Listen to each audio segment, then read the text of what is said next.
Now, as I understand, typically this third plenum does focus on some economic issues. Going back in history, there were some major announcements coming out.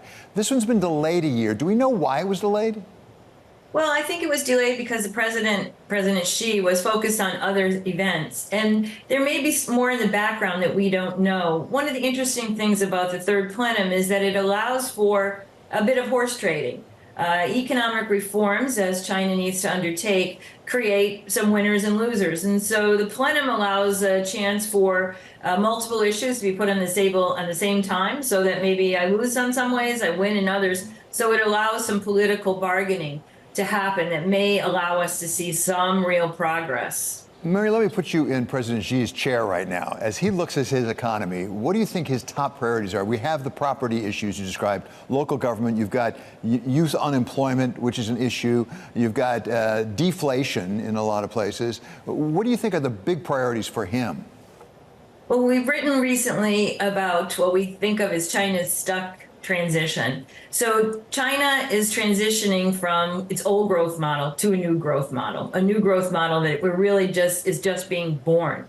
And President Xi himself has warned about breaking the old before building the new. So I think that's really his problem right now. We see weak domestic demand, low consumer sentiment, low business sentiment, some signs of exit of foreign investors. So he has some work to do on the short run to revive the economy in the short run. A little bit longer term, there's lots and lots of challenges. He has put his money down on innovation and so-called high-quality development.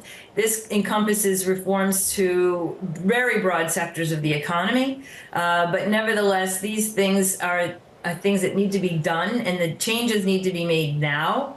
So he needs to find a way to restore confidence while also helping to transition to an economy that's really built on investment, greening the system, building a more sustainable system, and building a more equal system.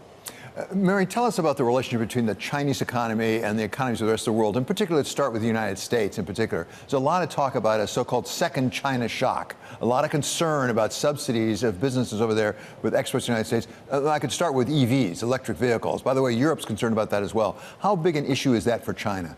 Well, for China, it's a very big issue, and we've seen this in their, diplomatic response to the U.S. claims of overcapacity.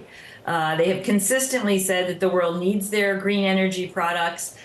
They've doubled down on their strategy.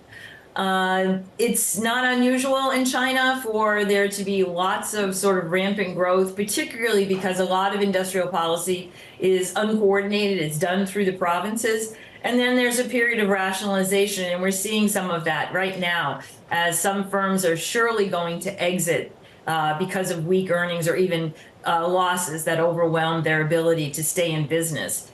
So we're seeing China rationalize at the same time that we're seeing the West say, hey, no way are we going to experience what we experienced before. We're going to take preventative steps. And we saw President Biden just a few weeks ago levy tariffs on EVs, solar, medical equipment, and other products as a way to get ahead of this so-called new wave of Chinese exports. Let's talk about those preventative measures, as you call them. I wonder, as far as you can discern, what is U.S. policy economically, specifically with respect to China right now? There was a time we talked about decoupling. You said decoupling was way too much because it's too large an economy. Then it was de-risking, but it seems like we're de-risking an awful lot of what China's trying to give us.